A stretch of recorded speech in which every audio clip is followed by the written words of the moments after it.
பெருமாள் ராஜ அலங்காரத்தோட காட்சி தரக்கூடிய திவ்ய தேசம் எது தெரியுங்களா? ஆமாங்க, இது நம்மளுடைய திருத்துவாரகை 104வது திவ்ய தேசத்தில் தாங்க பெருமாள் இந்த மாதிரியாக காட்சி தராரு. அவரோட இருக்கக்கூடிய கருவறையில் ஒரு புறம் பிரதான கோபுரம் இருக்குது, மற்றொரு புறம் அதைவிட சிறிய கோபுரம் இருக்குது. 5 அடுக்குகளை கொண்ட பிரதான கோபுரம், அதுக்கப்புறமா ஜெகத் மந்திர் அல்லது நிஜ மந்திர் என்று அழைக்கப்படக்கூடிய கருவறை. இதில் 72 தூண்களில் மேலே இந்த கருவறை நிற்குதுங்க. இந்த கருவறையில் கிருஷ்ணர் சங்கு சக்கர கதாபாணியாக பத்மத்துடன் ராஜ அலங்காரத்தில் தலையில் முண்டாசுடன் ஜொலிக்கிறாருங்க. பழனியில் எப்படி முருகர் பெருமான் ராஜ அலங்காரத்தில் இருக்கிறாரோ அதே மாதிரி இங்கேயும் கிருஷ்ணர் ராஜ அலங்காரத்தோட பெருமாள் காட்சி தராருங்க.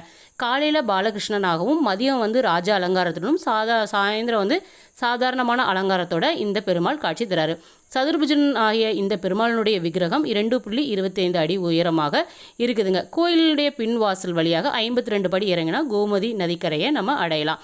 இந்த திவ்ய தேசத்தை பற்றி உங்களுக்கு தெரியணும் அப்படின்னா நம்முடைய திருத்துவாரகை அப்படிங்கிற 104வது திவ்ய தேசத்தை திவ்ய தாரை சேனலை சப்ஸ்கிரைப் செய்து பார்க்கவும். ஓம் நமோ நாராயணாய.